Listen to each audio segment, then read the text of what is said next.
So welcome everybody on the phone and in the room with me today. My name is Donna Augustine. I am the Program Director of the Youth Science Cooperative Outreach Agreement out of Virginia Tech. In your red folder, and also if you're on the phone, you receive this over email, there's a one-page handout on the Youth Science Cooperative Outreach Agreement. So what I'd like to do is give you a brief background on that as we continue to wait for Louis to come into the room. He is the technical Louis Lopez, he's the technical expert on the grant, the eCyberMission grant, so he'll be able to give the presentation and answer all your questions specifically about eCyberMission.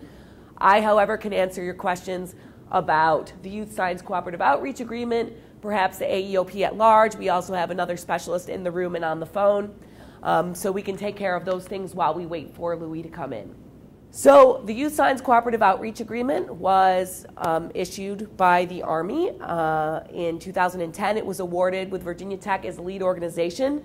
The other consortium members currently are the Academy of Applied Science, the George Washington University, Technology Student Association, and the University of New Hampshire. Under the current construction, under the current YSCOA contract, we are funded based on the availability of funding from the Army through September 30th of 2016. Again, this is based on funding provided by the Army, so that's government funding, so things can change. eCyberMission will be awarded, and the member that comes on with eCyberMission will become part of the Youth Science Cooperative Outreach Agreement. So what does the YSCOA do? The Army has a series of educational outreach programs, the AEOPs, Army Educational Outreach Programs, and most of them are in the YSCOA. So the idea there was to take these programs that operated autonomously, to move them together so that we could share best practices and operate more efficiently and effectively. Other things we're doing under the lead of Virginia Tech is we're bringing in evaluation to see, are we making an impact? What kind of good are we doing? Is something that we do with a student in the Junior Solar Sprint program in middle school impacting the chance that they're going to go into a STEM career in college or in the future? We're also working on branding and marketing the AEOP. Soon you'll see all of our logos change because we want to make sure that we're getting the word out there, that we have a continuum of experiences. When you join an AEOP program as a fourth grader with Junior Solar Sprint, you can continue through eCyberMission, which is our online middle school science fair. Then you can go to the Junior Science and Humanities Symposium, which our national symposium is coming up this week here in Bethesda, Maryland, which is a science fair. You can go on and do an internship in an Army lab through the SEEP program and continue in college through the CQL program. We also have fellowships and faculty development opportunities, as well as teacher development opportunities. We're actually very excited to be building up our teacher resources throughout all of our programs. So bringing these programs together, bringing these AEOP programs together has enabled us to make these connections. To say to a youth who participates, once you've had this one touch, we're not letting you go. Here's a network that you can participate in to grow you into the future STEM professional for the benefit of our country. So on this, I've also listed the general AEOP YSCOA missions to increase the number of STEM graduates to address the projected shortfall of scientists and engineers and national and Department of Defense positions. To point on that, we are not a recruitment program. This is funded by the Army. Our general purpose is to get students to go into STEM careers for the benefit of our society. We do focus on highlighting careers with Army labs and in the Department of Defense, but really getting a student to go into STEM is the overall mission there. We are not recruiting them to join the military. This is very important.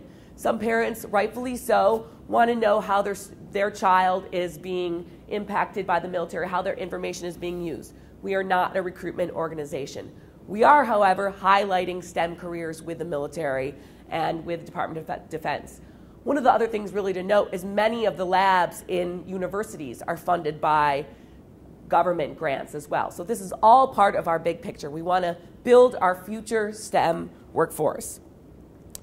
We want to expand the involvement of students in ongoing Department of Defense research. We provide STEM educational opportunities for students at all ages of their K through 12, undergraduate and graduate careers. So I call this K to Gray. We want to entice students into college-level DoD programs. What we really do is try to inspire youth to go into STEM at the K through 12 levels. At the college level, we're really trying to find those most talented students to really draw them into the Army and DoD careers that we have. And we want to inform students about military or civil service career opportunities in STEM. So that's the overall missions of the YSCOA. So how does this work? You're here thinking, okay, it's an Army grant, but then there's this YSCOA, there's the AEOPs. How does all this work? What would you have to do as a member of the YSCOA? Well, as a member of the YSCOA, the Youth Science Cooperative Outreach Agreement, you'd be expected to participate in our consortium. We have quarterly consortium meetings, which means that you would be expected to travel to those meetings. Currently, most of our members are on the East Coast. We also have opportunities to call in, video conferences, etc. So you participate in those meetings to share information. Again, to remove yourself from isolation, to provide those connections to your youth in your program, to the other programs that exist within the AEOP portfolio. You'd also be expected to work with us for evaluation, for marketing. We're on a team here. We're working together for this giant effort. And the more institutions and organizations we enroll to this purpose, the better and more effective we're going to be at what we do. You'll see Virginia Tech participate in your eCyberMission. So myself as program director, I will come to your national event and help represent the AEOP at that national event. You may be asked to volunteer at the U.S. Science and Engineering Fair coming up this week as a part of our AEOP booth. Because though you're from your home organization, though you're working for the eCyberMission, you're also part of the Army Educational Outreach Programs. That's our big picture. We work together. So really, this is a way to unsilo our efforts through the umbrella of the AEOP. On the phone, I have Ashley Wade, and she's one of the Army CAMs. Louis Lopez has just entered the room. He's the Army CAM. There are cooperative agreement managers. So they're the main representatives of the Army to our organizations as we work on these efforts. I also have Andrea Simmons-Worthen here, and she's representing ASALT, which is the Budget and Funding and Strategy Office. Yes, so we have a lot of important work to do. We have a lot of people that are important that to come together on this team, so we're very excited to be recruiting right now the next group to come on board. Louis is here. He's one of our featured speakers today. He's getting ready to join the conversation. Thank you, Donna. And I want to thank again Virginia Tech, Donna, and Scott, the team, for setting this industry day up. And I apologize for being late. I was trying to make up an excuse as I'm going around that parking structure, and I'm thinking, well, I could say I just came from California a year ago and I'm getting used to the circular freeways here in the East Coast, or for that matter. But anyway, I apologize for having you guys wait. It's not how I envisioned the day to start, but here we are.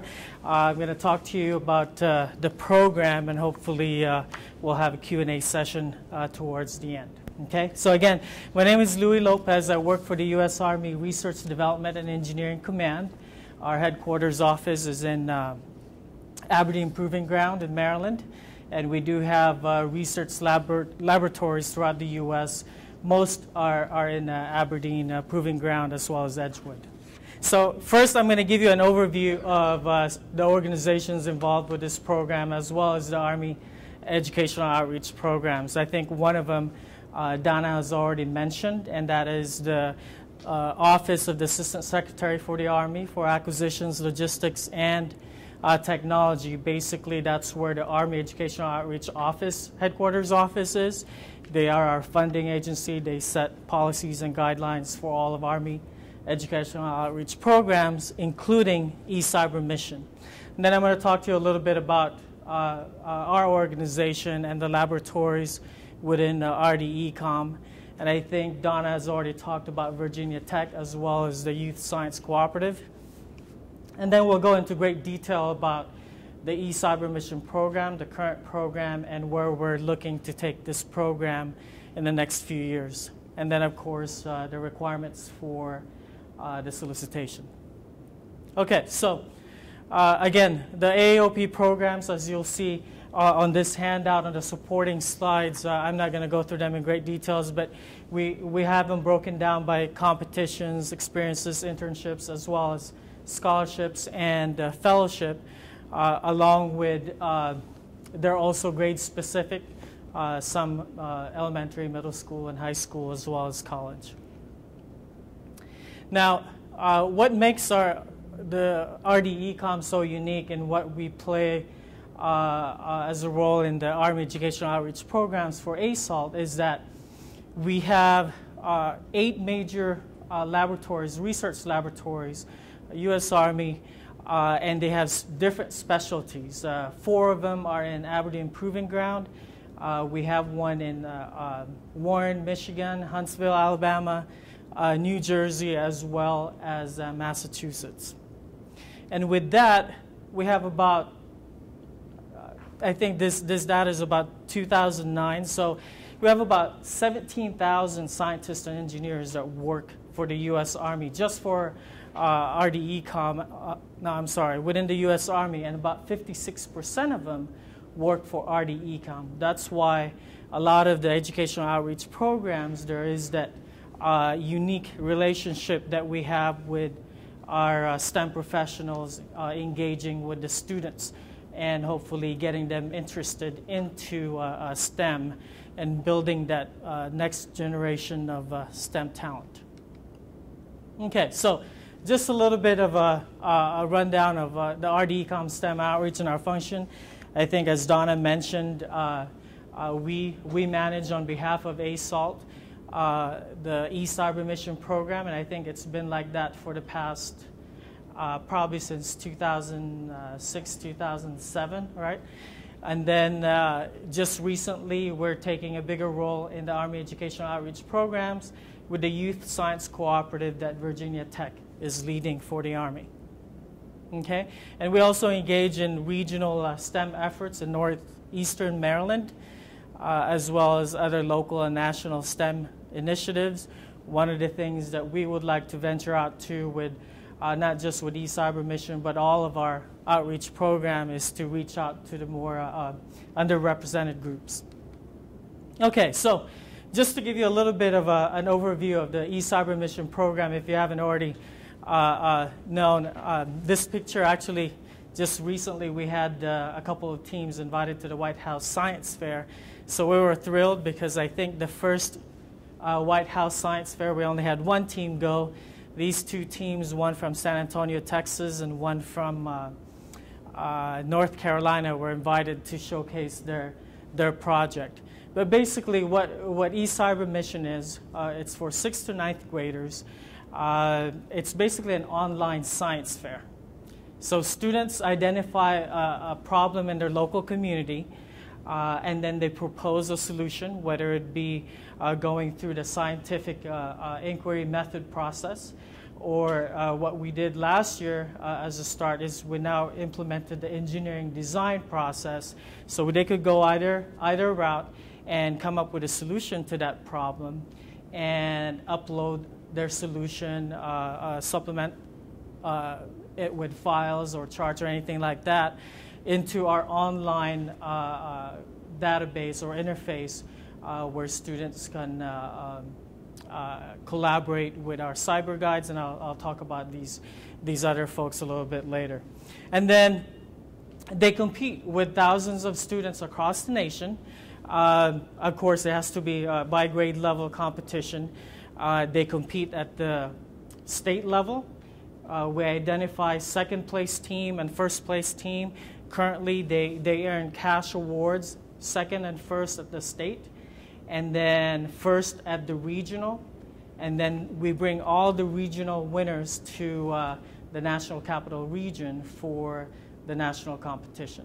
eCyberMission and YSCOA, what it aims to do basically is to engage students in this virtual environment, as well as get our STEM professionals from various U.S. Army research labs to be involved and mentor these students in their projects, and really get students interested in science and math, engineering. If in some schools they have engineering, pre-engineering classes as well as technology. And of course, our hope down the road is that they do go to some sort of a STEM-focused major in higher education, or if not, at the least, we're making folks more aware or just contributing to the STEM literacy per se. Okay, so just a background, this current year, the mission challenges for eCyberMission, students select 8 different categories, and they're broad enough for students and to select wherever their project falls into. And actually, this is where also our cyber guides play a role in helping out our students figure out where they're going to fall into in this mission folder. And basically, the cyber guide is a volunteer that we've gotten from one of our labs, perhaps other DoD or federal research labs that volunteer their time to engage with students virtually. One of the things that we're thinking that we might change this upcoming year for FY13 is nanotechnology. Even though nanotechnology is a really catchy topic, there just isn't the readily available resources for students to identify local problems in that. Okay, so on this one, I wanted to give you an idea of the timeline of the eCyberMission program and the scope of the work for this 10-year program for the U.S. Army. Just this past year, actually, we've reached a milestone with regards to student registration. Nationally, we've registered about 15,406 students.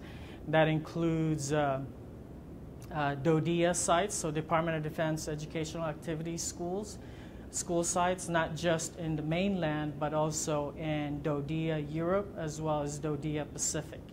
It also includes some students in Department of State schools that attend those schools, like in U.S. territories, Puerto Rico, Guam, and even other sites across. Actually, this year we had I think one of our regional finalists is from a Department of State school in Shanghai, China. So even though they're outside of the United States, if they're a U.S. citizen and they want to get involved in our program, they're still able to do so if they are participating at a Department of State school. Another thing, just to give you a little bit of an idea of the scope of work, our current team has to coordinate about 1,400 volunteers, and that's all done virtually, by emails, by phone calls. I'm sorry, the 1,400 is actually just the virtual judges, the volunteer virtual judges, because as you can imagine, if you have about 15,000 students, probably a few of them, let's say, don't submit. Let's say about anywhere from 70 to 80% submit. It's still a good number of mission folders to score. And each mission folder, we ask to have at least anywhere from 3 to 5 scores. Okay? So that's a lot of coordination on that side as far as getting the volunteers to commit, and then also disseminating information to them, getting the mission folders to them, and getting those graded. But I think over the past couple of years, we've developed a good enough system to follow up on judges that's been involved ever since the program has started 10 years ago. And there's been some judges that engaged with the program over that time. So the timeline usually, and as I was looking at this yesterday, it actually doesn't mention from about March until probably August. Actually, right now, we're already in the process of doing our outreach and promotion of the program for the upcoming year. Okay? And at the same time, we are preparing for, we just completed the regional judging, and I think we just notified our regional winners, which will be the 16 teams coming to the national finals or national competition. And a press release should be out on that soon. And then there's also one of the other things I also want to talk about is the team advisors and the ambassadors. The ambassadors are also predominantly the scientists and engineers that work for our labs. And what they do is they go out to the local schools where there are research labs located, since they already do local outreach, and promote the program that way. And actually, I think, correct me if I'm wrong, Andrea or Ashley, since when the program started, a lot of our student participants were heavily focused on where the labs were because of the interaction of our STEM professionals and the local outreach being conducted. So those are our ambassadors. Now the team advisors are your teachers. They could be a science teacher, a math teacher. They could be a leader in a youth community group. I think currently our requirements for team advisors is they have to be an adult over 21 years old. Of course, on our side, we prefer that they're involved with the school site, so most of them are predominantly the science and math teachers. Okay, and I already talked about virtual judges as well as cyber guides. I'm going to pause for a second here because I don't want to hear myself talking for the next 30 to 45 minutes, hopefully. So I'll pose some questions if you guys have any. I have a quick question. Sure. Virtual judges, do they come from a variety of areas such as business, industry, DoD labs, universities, etc.? For the virtual judges, right now they're mostly made up of folks within our U.S. Army, other federal agencies. We've reached out outside of RDECOM. I know we've reached out to Army Corps of Engineers, and we've had other folks involved from that organization, the U.S. Army Medical Command. So other organizations within the U.S. Army. We also have folks involved from Annapolis as well as West Point. Some of the upperclassmen actually help us in grading some of our students' projects. I don't think at this time we've had as good connection yet outside of our organization. We would like to. I mean, we would like to have professors involved at universities. We would like to have folks involved out in industry. There's a lot of potential as far as that collaboration, and not just with virtual judging, but also with other things. Arthur? The actual submissions, at what stage, it was worded as proposed as solutions. So at what stage of completeness are those? Or some of the community problems that they may propose solutions to may be beyond the capacity of students to actually implement. So is the nature of the submission a proposal, or is it an actual implementation?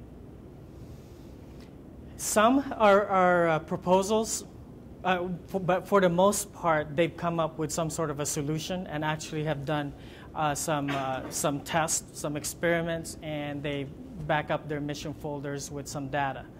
But how it works is that we open up, last year we opened up registration in August, and then from August until December, students have to register to be able to compete. If they don't register by the registration deadline, then they can't be part of a team. Now, from August up until the submission deadline is usually at the end of February. Okay, so from August up until February, they could already be working on their project. Actually, what we've done with the competition rules this year is we've moved back, or we've put a starting point with regards to students starting up their projects. Because some students, especially And what we've found, students this year, let's say they didn't make that second cut, but they know they were so close and they want to get started on their next project, but we don't want to say, okay, wait until August. We've actually said that you can start your project in April, but the registration will probably not be available until later. And actually, this 2013, 12-13, we're probably going to move up the registration to the first week of July to coincide with some folks having summer programs, because we want to capture some of those students that are doing STEM summer programs. Some sites do year-round schools, and usually year-round schools start first week of July or just second week of July. So we also want to capture those students and get them started early on. Okay, any other questions? You said you had 1,400 virtual judges. How many team advisors? Team advisors this past year, I believe we had about 698. Okay. Any other questions? Okay. So that was a good little break. And again, right now we're planning for our national judging and educational event. We're 16 teams, 4 teams per region, and per grade level come up to the National Capital Region. Okay. So here's what we do at the National Judging and Educational Event. One of the things that we do is actually bring some of our scientists and engineers, as well as some of the technology exhibits at our different labs, to engage with the students. And last year we called it U.S. Army Labs Day, and we had 12 different exhibits, and students were exposed to these different types of technology exhibits from our labs. Anything from robotics to night vision goggles and the armor that our soldiers wear. Okay, and this year we're actually looking for other folks engaging in our Army Labs Day. Okay, so we're celebrating our 10th year this year, and just to give you an idea, last year our award winners at each grade level.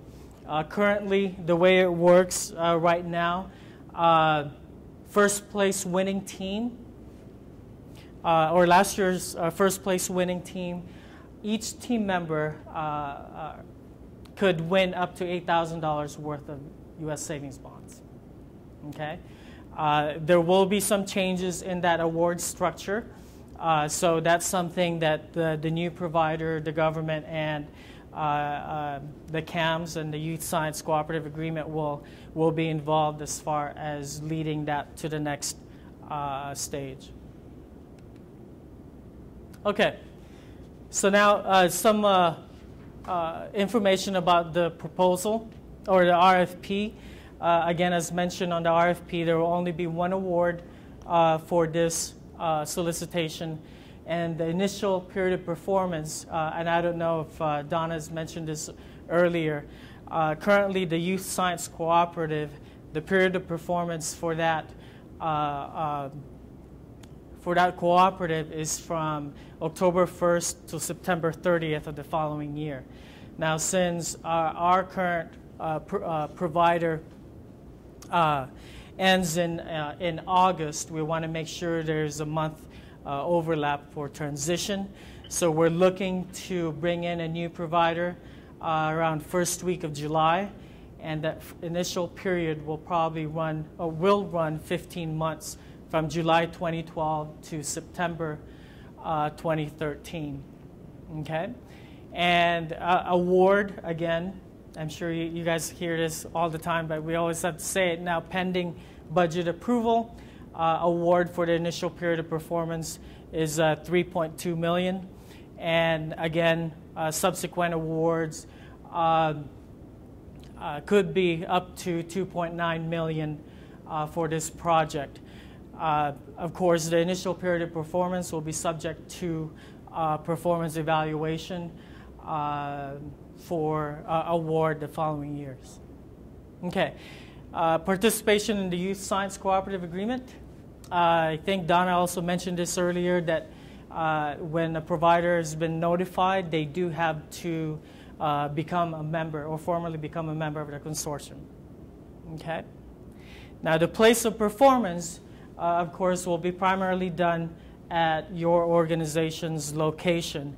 Of course, being a national program, travel will be required, especially if it's if Aberdeen Proving Ground, and as I was hearing everyone's location, looks like not, they're all over the place. Travel will be required for meetings, not just with the Youth Science Cooperative Agreement, but also meetings with the government program manager in Aberdeen Proving Ground. So anyways, any questions so far with that? Okay. Now, a letter of intent is required, and that will be due 14 May. And that could be submitted electronically to Donna Augustine. The email should also be on the RFP. Okay?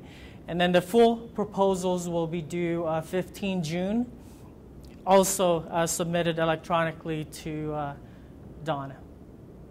Okay? And just to go over the timeline, we're looking to announce a provider the first week of July. Okay? The other dates I've already mentioned earlier. And hopefully shortly after that, we'll get you in place and we'll talk about plans and transition. Okay. Now, this is just an overview of the 5 major tasks on the program requirements. And I'll go over some of them in detail. Some I won't go at. You have a copy of the RFP. But task 1 is basically outreach in coordination with the Youth Science Cooperative and all the other Army educational outreach programs.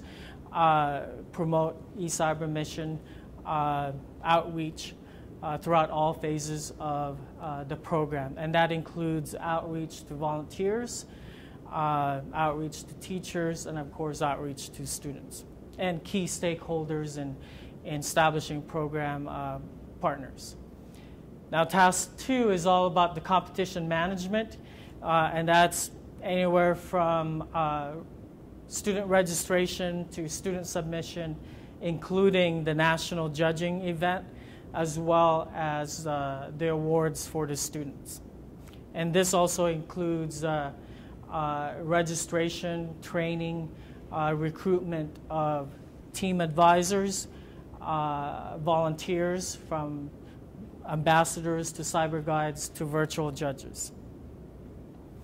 And content management in task 3 is all about the website and maintenance of that, from web development to database management and content refreshment.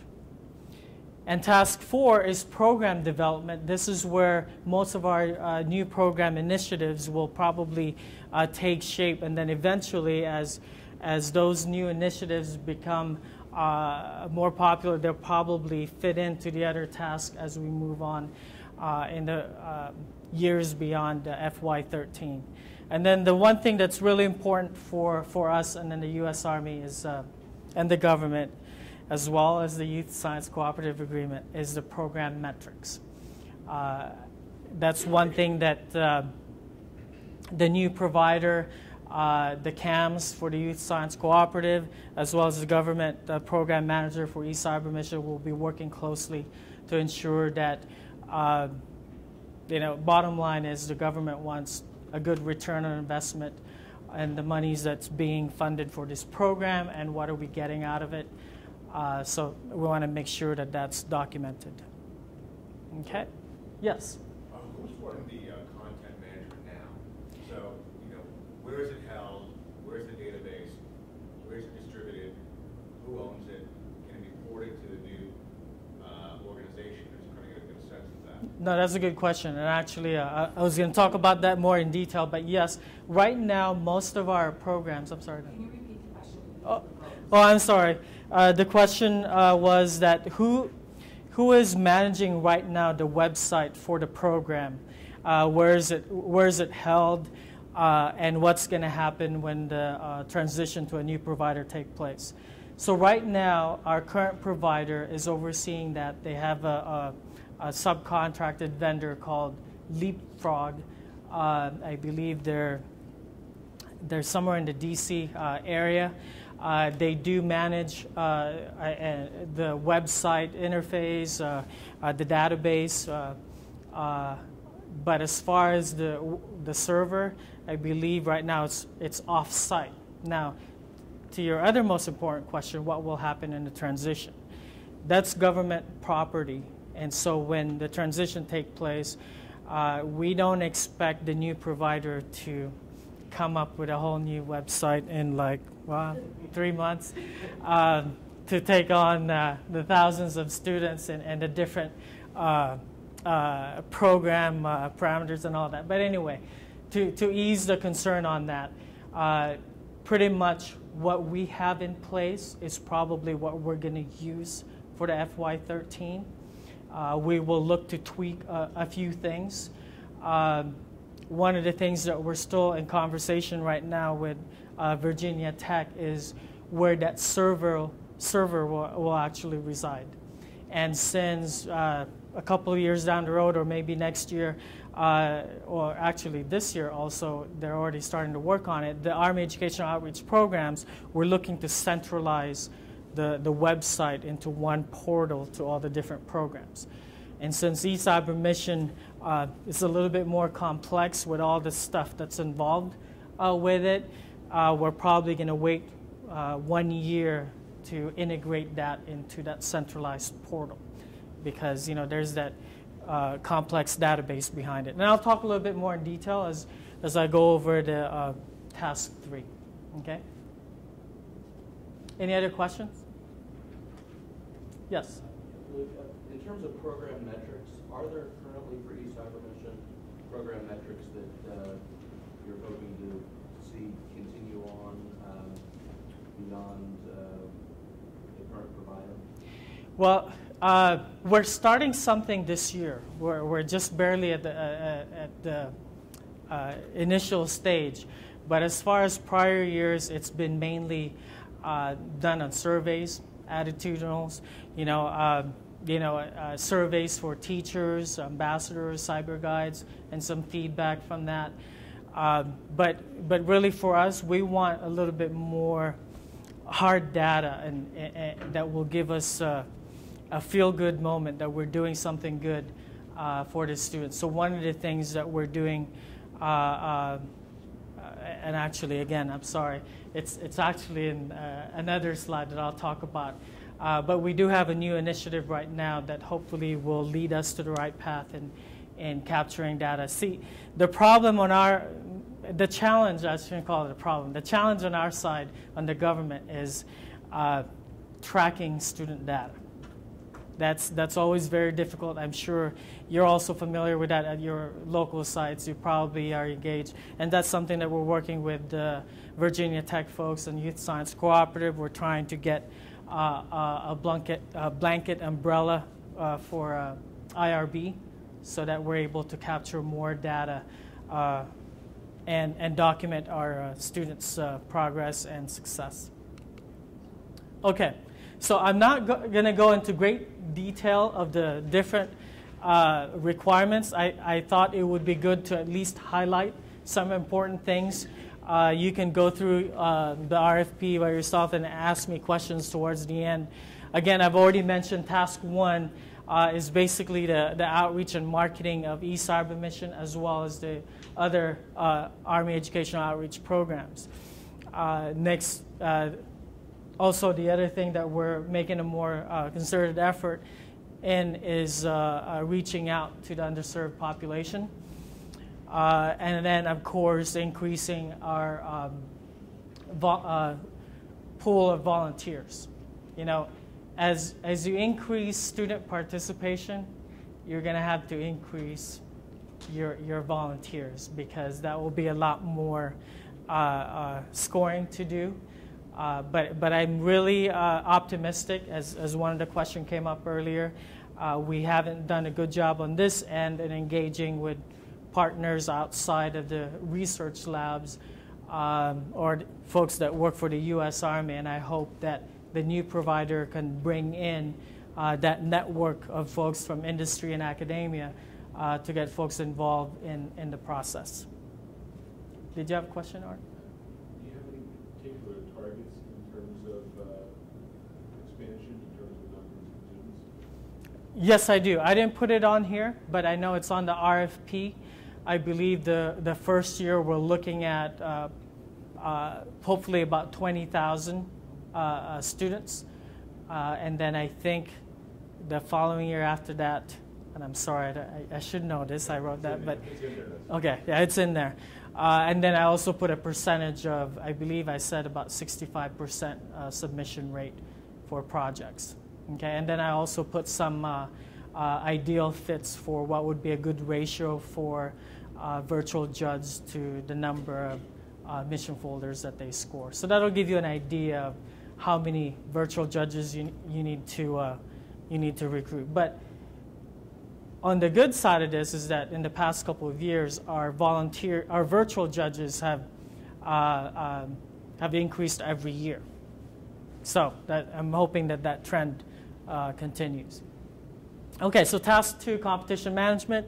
I talked about this already a little bit earlier. So it's all about the competition part of the program. So one of the things that I found when I came on board over this past year on this program is that I want folks to see this more as a program to promote or help students with STEM literacy, get students engaged so that they pursue STEM education beyond their secondary years, and not just competition. It just so happens that competition is part of this program.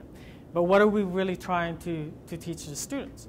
We want them to apply the scientific inquiry, scientific method, and all the concepts that they learn in their math and science classes, apply it so that they retain the information and have a higher aptitude in those subjects.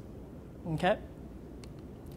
All right, so task 3, again, as I said earlier. I'm sorry, who is that? Max DC, Miami-Dade College. Go ahead. I have a quick question in terms of the number of students to be registered. I just want to make sure that something is clear. Okay. Year 1, it says 20,000 students. Year 2, it says 25,000 students. Does that mean 25 new students or an increase of 5,000 students over the previous year? That's a good question, and I'm sorry if I didn't clarify that in there. Yes, it would be 25,000 total for that second year. So that would be just an additional 5,000, not a total of 45,000. But why not, right? I could be hopeful. Okay. So yes, and that's the same thing for the submission. Okay. Okay. Thank you for that question. So task 3, website content management, just some current specs of our website and our database. Right now it's sitting on the Microsoft Server 2003 32-bit. It's a Windows operating system, and the database language used for our database associated with it is SQL. Okay, and again, I mentioned possibly centralizing this effort in next year. Okay, so program development. One of the things that we're working on right now, actually, we just gone through a screening process. We've solicited from our current team advisors who would be interested in becoming part of what we call a team advisor roundtable. So one of the things that we're looking at, since some folks are already doing this, is to have more teachers integrate the program into their classes. Okay, so that would mean, and it just so happens competition is part of it. It's sort of like their ending year-end project or semester-end project, and what this this will allow us to do when we have more folks implementing it in the classroom is capture some aggregate data and do a compare and contrast and establish a baseline of data in the next few years, and then it'll give us a good idea if we're getting a good return on investment. It's a pretty good investment on behalf of the Army. Okay, and then part of the classroom integration initiative, we're piloting it at a small scale this coming year. Even though we're going to change provider, this initiative is going to carry on forward, and we hope that the new provider coming in could provide us some more expertise on that side and really get this going. In a couple of presentations before, when I give an overview of eCyberMission, right now we have, like I said, 15,000 across the nation. But if I were to choose 15,000 across the nation compared to 15,000 students over 10 or 15 states, I would rather go with 10 to 15 states because I know that it's working and a lot more schools are buying into it compared to where we're at right now. So that is the type of sort of a concept that we want to capture moving forward, that we become more integral in the classroom, and that we become part of the solution, not just for the schools, for the teachers, in getting students to retain more of the science, math, technology, and engineering concepts that they are being introduced at the 6th through 9th grades. Okay? So part of this initiative will be teacher stipends. We're still drafting that right now. We haven't come across a dollar amount yet, but it's not. And I know there'll be some questions about, well, if they're already teaching it in a regular classroom, I want to give them a teacher stipend. There's a difference between a teacher being involved right now and, let's say, managing 2 teams, 2 eCyberMission teams or 3 eCyberMission teams. That's about 9 to 12 students. But if they're integrating it into their science class, let's say 2 or 3 classes, that's a lot more teams to manage. And what we're hoping to have our team advisor roundtable do is develop a curriculum resource guide that our teachers could use as they do classroom integration. And the stipend is really for that extra prep period and the time that probably is going to be needed after school to manage the teams. We also have a limited funding, so it's not going to be a big chunk, but we hope that it's good enough to compensate the teacher's time. Okay? Louis? Sure. Has there been any interaction with the advisors, the team advisors, to show how their participation in eCyberMission helps to meet national science standards, to help to recruit more teachers and students into the program? Okay, so the question for folks over the phone,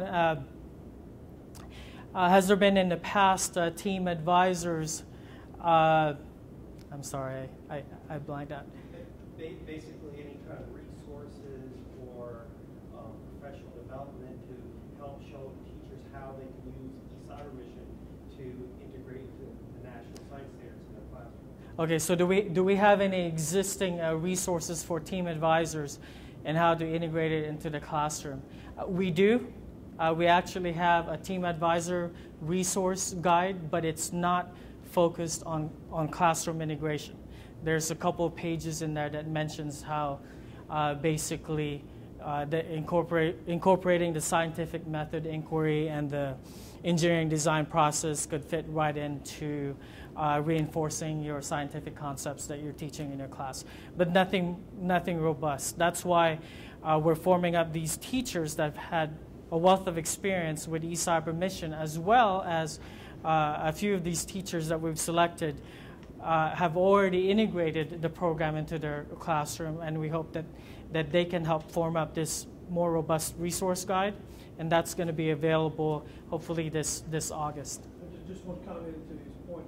Not all team advisors or teachers in that particular person's classroom. It could be a parent, worker, or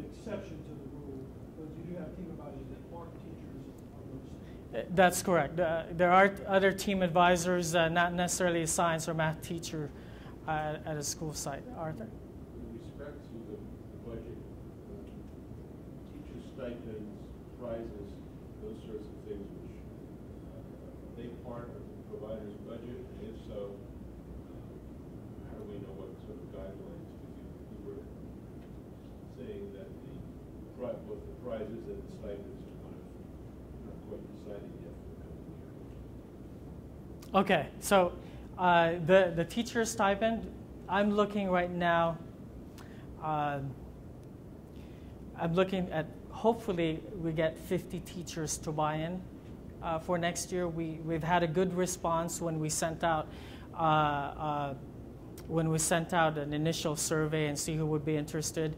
I believe we had 80 teachers showed interest in being part of this roundtable. I only had room to select 10, but I did mention to them that even if they're not selected to be part of this group that develops this curriculum resource guide, that next year they could still participate as part of the group that will be doing the implementation. Now, that being said, I'm looking at about a $2,000 stipend for teacher for the entire year. There are some other things that we're looking at, but that would be part of the program development. That's why that part of the budget, as you can see in the RFP, it has a little bit of cushion compared to some of the others. Prizes, are they part of the provider's budget as well? Yes, they're part of task 2. There's a budget figure in there for that, in the RFP? Yes, yes. But not in great detail. You can look at how the current awards are right now, and I believe it's mentioned on the program brochures and the annual report. Okay? All right, and then the other thing, I'm sorry for the misspelling here, but the other thing that we're incorporating in the program development is hopefully the new provider in working with the Youth Science Cooperative Agreement as well as the government PM. We're looking to reach out to partners, whether it be STEM organizations that has a network in the underserved population, and provide sort of like a mini grant. Now, that's not to say that if your organization already has that existing network, that this particular initiative could be kept in-house and that funding could be kept in-house. But it's the government's intent that this mini grant will bring in a partner to work with you that has that reach out there. Okay? All right. So, program metrics, I think we already talked about that earlier. And again, the budget guidelines are on page 21, 22. There are 2 budget sheets on there, the eCyberMission budget sheet, as well as the monthly burn estimates. Okay? So the program initiatives, as I mentioned earlier, we already talked about the classroom integration. I talked about the mini grants. And the other thing that I've found over this past year is really trying to build up our national partners, not just from industry, but also, most institutions conduct their own outreach. I came from a couple of universities in California that conduct STEM outreach. So I know those networks are in place. It's just a matter for this program to get synced up with those networks and leverage those networks rather than doing all the work from ground up. Okay? So with that, I believe that concludes our overview of the eCyberMission program. I wanted to leave a little bit of time, and this is the time for you guys to ask me questions about the RFP, about the eCyberMission program, and the direction that the Army is moving forward with this program in the next few years. Is the current contract or the previous year's budgets for the program available to you? I'll have to find out the legality if we can release that information. Okay. For folks on the line, the question was, is the current budget for the current provider available for folks to see? My response is I'll have to figure out from our legal folks if I'm able to release that information. Yeah, along those lines, and particularly, I guess, if you can't release that information, as you look at the budget categories and the general numbers that are associated with them, is there any guideline or expectation, maybe getting back to this question, in terms of how much money should be set aside for scholarships versus general operating, such as personnel that are going to be needed to run the program? Okay. The reason why I just put ceiling, I can talk about the awards as well as the stipends. The rest, we're really giving you the flexibility to come up with your solution as far as what would be your ideal number of personnel to tack on this type of project. But as far as the cash awards for the students, right now, as I said, second place at the state level, they get $500 of U.S. savings bonds per team, per student in each team, and that could be 3 to 4 students. And then the first place team at the state level get $1,000. I'll give you a total later on, but I'm just giving you a rundown. $1,000 per student U.S. savings bonds, and then they compete at the regional level. If you win at the regional level, you get an additional $2,000, and then you come to the national competition. If you win at the national competition, you win an additional $5,000 of U.S. savings bonds. Now, the U.S. savings bond, the Series EE, we actually purchased that. I mean, the purchase price on that is 50%. The matured value is what we're marketing, if you guys don't already know that by now. We don't have, I wish we had that much money to throw around, but it's still a significant amount. In all, the maximum possible, the current award structure, the maximum possible cash award would be about $728,000. Okay, that's thinking that you're going to have a full complement of teams, a full complement of number of students per team, and right now we really don't have that across the board. Sometimes there are states that don't have only have one grade level, or sometimes during validation we have a validation period to make sure that all the students met the criteria of being a part of the students, and if we don't have a next in line winner, then so suffice to say, in the history of the competition, I don't believe we've used the entire $728,000 because some teams just have 3 students. Actually, there are a good number of teams that only have 3 students. Okay, so I hope that kind of gives you a little bit of a ballpark figure to work on with task 2. The question for folks on the line: is there a page limit for the proposal being submitted? I looked at the prior proposal submitted when the program was solicited way back in 2007, 2008. From the looks of it, it looked like they didn't have a limit. But I want to leave it up to you to use your better judgment and know that there are some folks that have to spend a lot of. And how many pages were in the winning entry? That's a good question.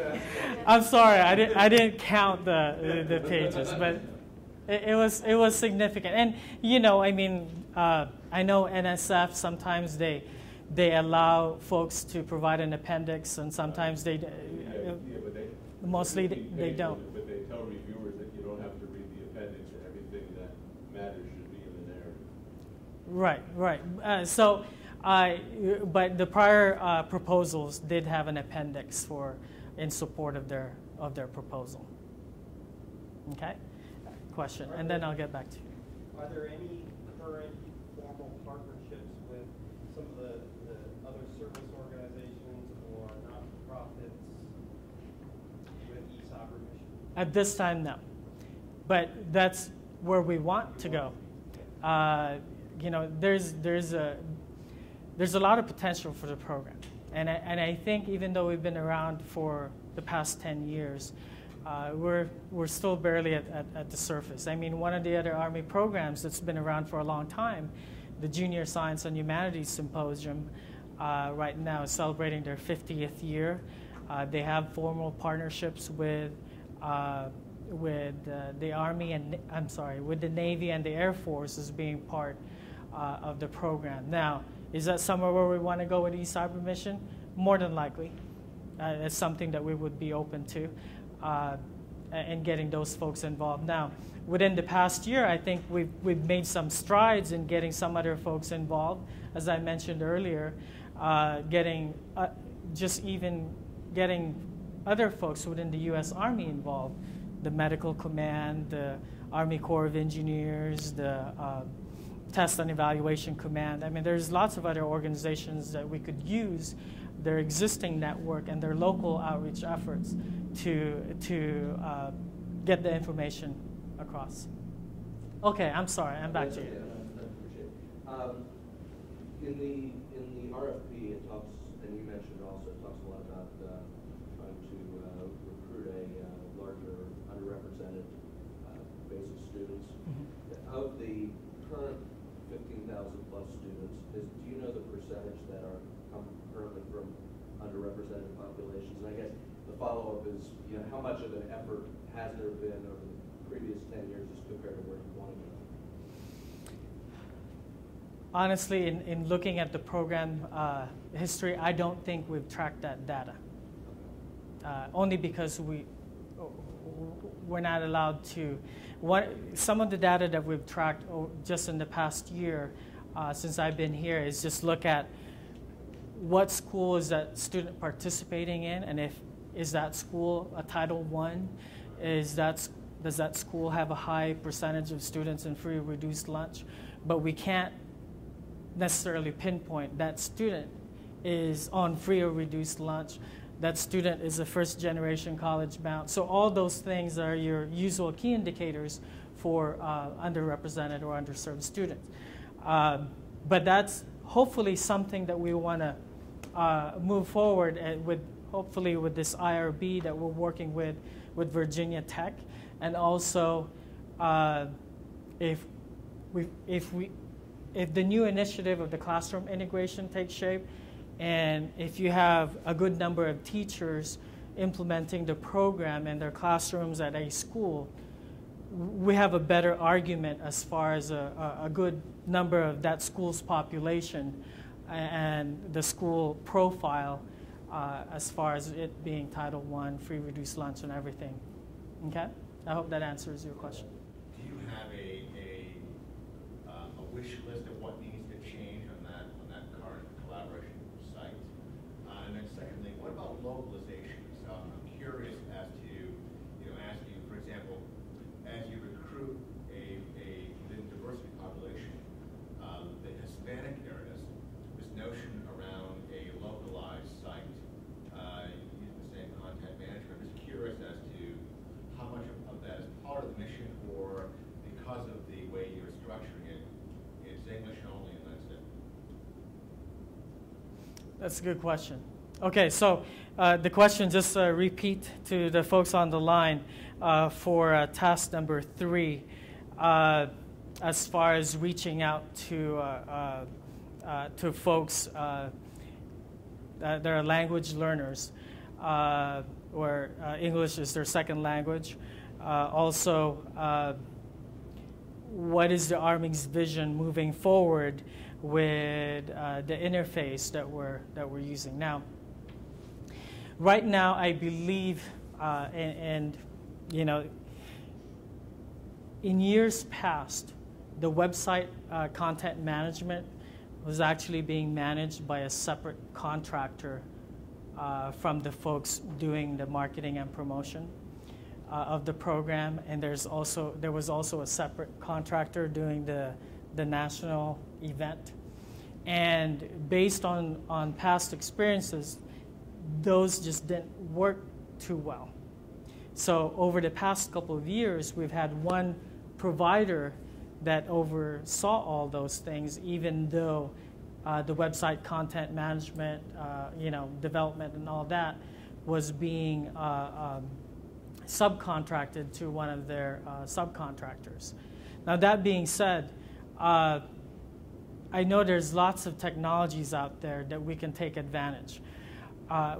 One, for example, is Google.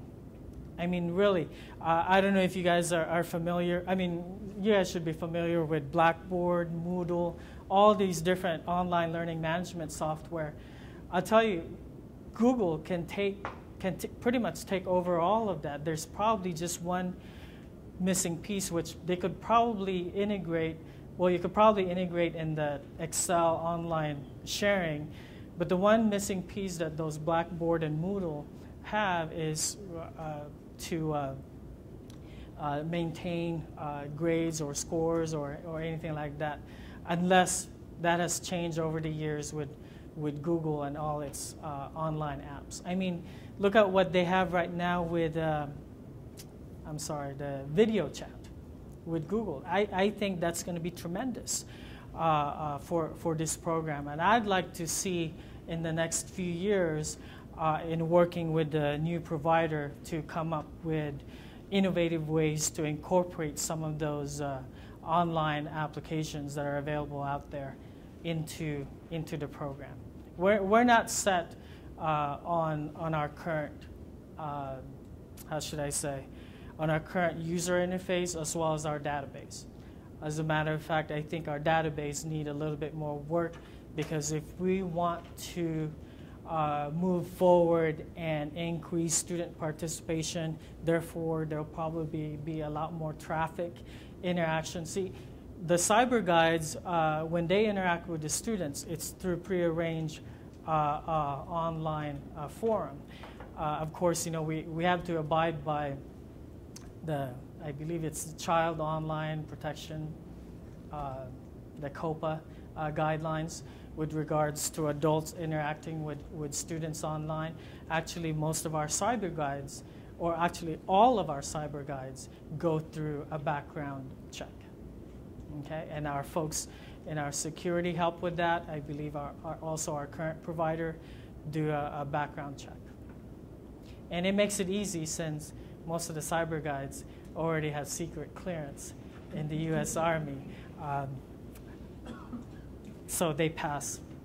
That's actually why we haven't actually gone out to industry. Right. More of the guides, because it's so much easier to clear. And that's a good point, Andrea. And just to relay to the information on the line, the reason why it's been a challenge in the past to get folks outside of the U.S. Army or other federal agencies to get folks involved in being an ambassador or a cyber guide or a virtual judge is the background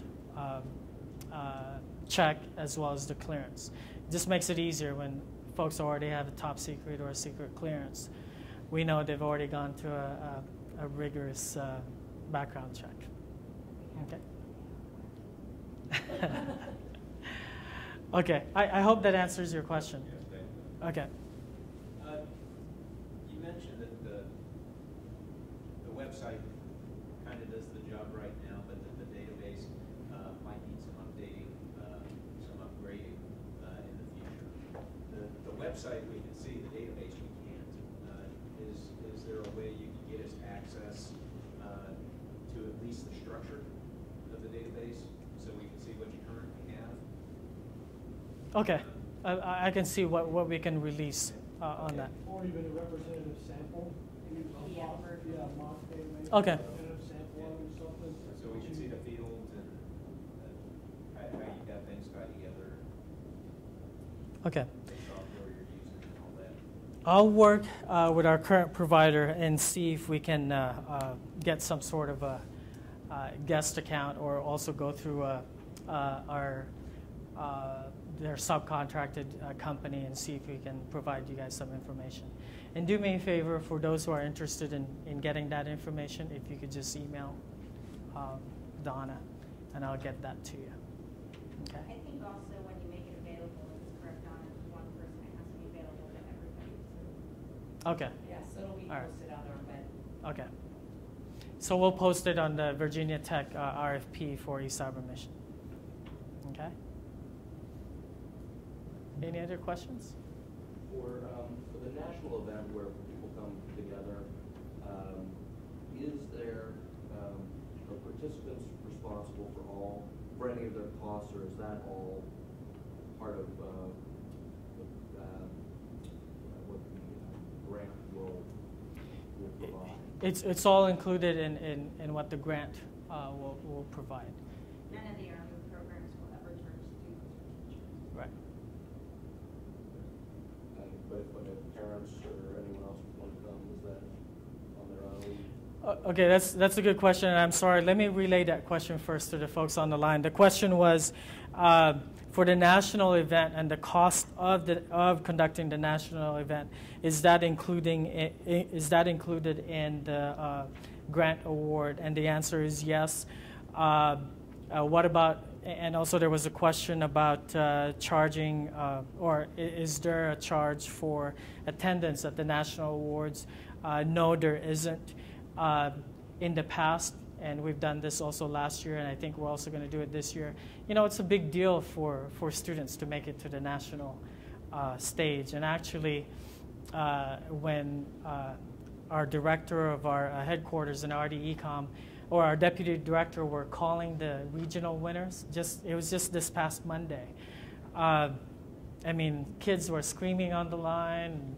They were, you know, I mean, it was just, I mean, it's a lot of work throughout the year. So to be recognized and to come to the national stage is really huge. Now, that being said, in years past, some parents did tag along, but their travel and their expenses is at their cost. The only thing that we provide for the national judging is the team advisor and the 3 to 4 students that's part of that. But you know, if the parents want to engage, they're more than welcome to engage in the competition and all the festivities that week. You know, there are some security guidelines that they would have to abide by, and that will be provided to the parents, just like we're going to do this year, because, you know, the U.S. Army and the Department of Defense take security very seriously, and when we have 64 students at our responsibility, we make sure that they are well secured wherever they're at. Okay? So, I just want to bring up a question, Monica with Miami-Dade College. The grant sounds like we want to go ahead and increase students that are minority and underrepresented, perhaps low income. But will there be opportunities for them to apply for scholarships in case they don't have the resources to have the expenses for that type of travel? the travel to the national awards, that's all paid for. You know, okay. So when this, I'm sorry, go ahead. So the travel, hotel stay, everything is paid for the participating students? Everything is paid, including that one team advisor, teacher, or someone else in that local community. From airfare to transportation to and from the airport to the hotel to the site of the competition to the awards, everything is paid. Okay, thank you. Question? I do want to go back to the notion of content management and the database. Okay. I think this is a great idea to actually utilize the existing platform, like what you say, Google Apps and Moodles and Blackboard, that kind of system. And at the same time, you know, it's almost like you can make this as open as you want, and then we also need to worry about the security and not the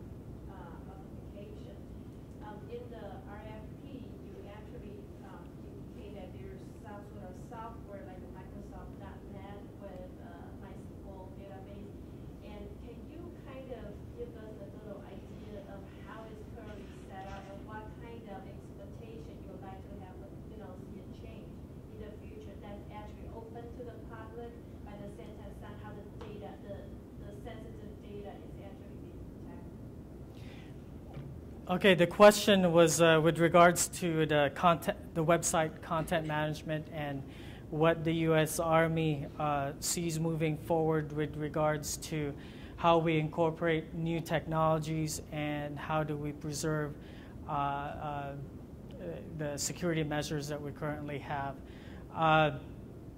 It is our intent moving forward that we do maintain that security feature. Again, abiding by the COPA regulations, as well as, it's a big, believe it or not, we have folks, almost every Army organization have this legal counsel that we have to consult with everything that we do on behalf of the Army. So this, this kind of interaction online, there's some, there's some liability behind that if you don't keep it somewhat close hold. Now, that being said, I would hope that the new provider would come up with some innovative solutions to integrate some of the new technologies while at the same time still preserve the way we do business currently. Like, for instance, some of the personnel, staff folks in our current provider, they have their lanes of responsibilities as far as keeping track of all the forums being set up between the cyber guide STEM professional and the students that have requested for that particular cyber guide, keeping track of all the interactions online. Now, I would hope that there's some other automated method out there that will make that more efficient rather than spending a lot of man hours. What I guess if I can kind of refine my question a little bit, it sounds to me the data you would like to keep it private is more related to individual identity and individuals' activities that involve in this area. But in terms of interaction between the participants, that can be as open as, like, what I'm trying to say, what sort of data that you would like to keep as private? Okay, that's a good question. Just a rephrase on that question. What kind of data is the government wishing to keep private or secure compared to what's open? Right now, if you haven't had the chance to look at the program website, a lot of what's public is more informational. What's secure are all the students' projects, mission folders, all their personal information, okay? As well as team advisors, as well as our ambassadors, cyber guides, everyone who's involved. And within that security, how much asset do you actually just allow everybody to, once you enter that group as a student, do you get to see other groups work, or they are all having their own tracks right now? They're not able to see, only because, for competition's sake, they're already competitive as it is. So, Okay. but being able to see, but as far as having control on our side to provide resources for students to see, let's say, sample projects or the winning research projects from prior years, we do post that online. Okay. Any other questions? I just have two more.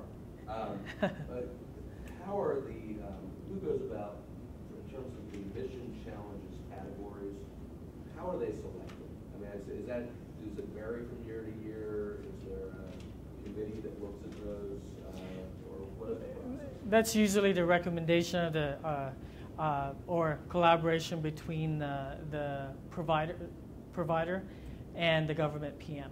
So in this case, whoever the provider is currently right now, every year and around this time, actually, we're already starting talking about the competition rules for next year and the mission folders categories.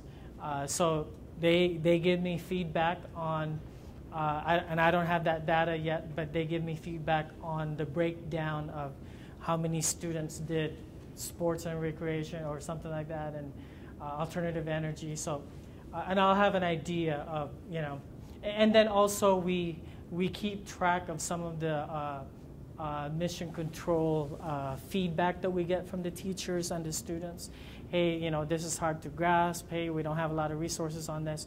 And a lot of that has been geared towards the nanotechnology. So that's something that we're looking to do away with in FY13. Now, we're open. We're always open every year. You know, there's always room for improvement. We're never going to get to that end state. I think we ought to always look at how we can enhance the program. And as the provider with the expertise background in this arena, we look to our provider to also provide us feedback on what would be good for the program moving forward. My final question is a budget-related question. Are you able to tell us with the current incumbent how many total FTEs are 100% dedicated to this project? Right now, our current provider actually goes with man hours. See, it's a little bit different with contractor compared to a grant that we currently have in place with the Youth Science Cooperative. But as far as the number of personnel, I can give you probably anywhere from 12 to 17. The other 5 probably only a percentage of their time. You know, just like in any institution, you have your PI of a grant. Some PIs are either 100% involved, but I haven't seen those PIs. It's mostly, you know, 5–10%. So in the industry and our current provider, it works the same way. They have leadership folks that are involved with the program, principal investigator, and so on, down to the actual folks running the program. Okay, but that should give you an idea with the number of personnel. Okay. Is there a formal partnership with Girl Scouts of America, or is that not? Right now, we don't have a formal partnership with Girl Scouts of America. I do know I've had several conversations. I'm sorry, I keep forgetting. Relay the question to the folks online. The question was, is there a formal partnership with Girl Scouts of America? We've recently connected with them. I met the national board chairman. I believe it's Miss Connie Lindsay. And I've had conversations with her. They are interested in being part of the eCyberMission program as far as promoting the program. And actually, I'm hoping that in the near future we'll have a more serious conversation about eCyberMission and the Junior Science Humanities Symposium being a part of their award structure. Girl Scouts for middle grades, they have a silver award. And for high school grades, they have the gold award. So I'm hoping that the STEM requirement in those levels will be the U.S. Army eCyberMission and the U.S. Army JSHS program. And that would be a great network for us to leverage.